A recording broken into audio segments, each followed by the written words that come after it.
اعوذ باللہ من الشیطان الرجیم بسم اللہ الرحمن الرحیم۔ پیارے دوستو السلام علیکم۔ میری آج کی ویڈیو ہے خواب کے اندر سفر کرنا یا سفر پر جانا کیسا ہے۔ اس خواب کی کئی ساری قسمیں ہیں مگر ہم آپ کو اس کی چند تعبیریں بتائیں گے۔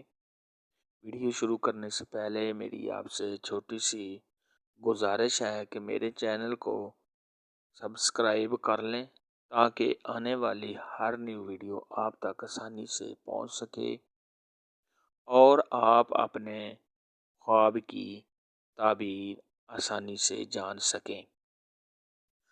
خواب میں سفر کرنا۔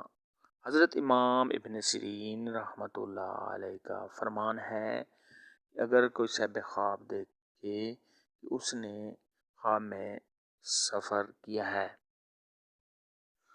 اور اس کا یہ سفر اچھا تھا، اس کو سفر کرنے میں کوئی دشواری پیش نہیں آئی، اور یہ اس بات کی دلیل ہے کہ اس کا حال نیک ہوگا ورنہ اس کے خلاف طویل ہے۔ اور اگر دیکھے کہ صاحب خواب نے سفر کیا ہے اور اس کو پتہ نہیں چل رہا کہ اس نے کہاں کا سفر کیا ہے، تو یہ اس بات کی دلیل ہے کہ اپنے اہل و عیال سے دور ہوگا، یعنی اپنے اہل و عیال سے جدا ہوگا اور وہاں سے نکل جائے گا۔ اور اگر صاحب خواب دیکھے کہ کوئی جماعت ہے اور صاحب خواب اس جماعت کو چھوڑنے گیا ہے، یا کوئی ایسی جماعت ہے جو صاحب خواب کو چھوڑنے گئی ہے، تو یہ اس بات کی دلیل ہے کہ صاحب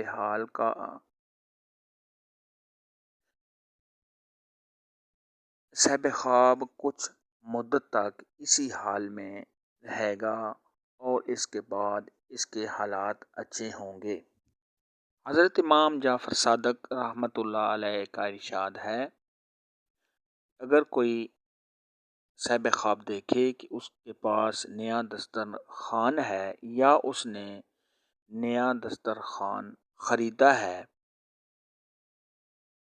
تو یہ اس بات کی دلیل ہے کہ اس کی کنیز بدصورت ہوگی۔ اور اگر دیکھے کہ دسترخوان پر نانو نعمت ہیں، تو یہ اس بات کی دلیل ہے کہ نفع کثیر پائے گا۔ اور اگر صاحب خواب نامعلوم جگہ کا سفر کرتا ہے یا ویران جگہ ہے وہاں کا سفر کرتا ہے، تو یہ اس بات کی دلیل ہے کہ صاحب خواب رنج و غم میں مبتلا ہوگا، صاحب خواب کے گمراہ ہونے اور فتنہ فساد پانے کی علامت ہے۔ اس لیے صاحب خواب کو چاہیے کہ وہ حسب توفیق صدقہ خیرات کرے، کیونکہ صدقہ خیرات آنے والی مصیبت کو ٹال دیتا ہے۔ اور اگر صاحب خواب نامعلوم جگہ کا سفر کرے جہاں آبادی ہے مگر وہ جانتا نہیں ہے، یہ پریشانیوں میں مبتلا ہونے، ذلت پانے، رسوا ہونے اور مکر و فریب پانے کی علامت ہے۔ آج کی ویڈیو میں اتنا ہی تھا۔ اگر آپ کا کوئی اور خواب ہے جس کی آپ تعبیر پوچھنا چاہتے ہیں تو نیچے کمنٹ میں مجھے ضرور بتانا۔ میری ویڈیو کو لائک اور شیئر لازمی کرنا۔ اللہ حافظ۔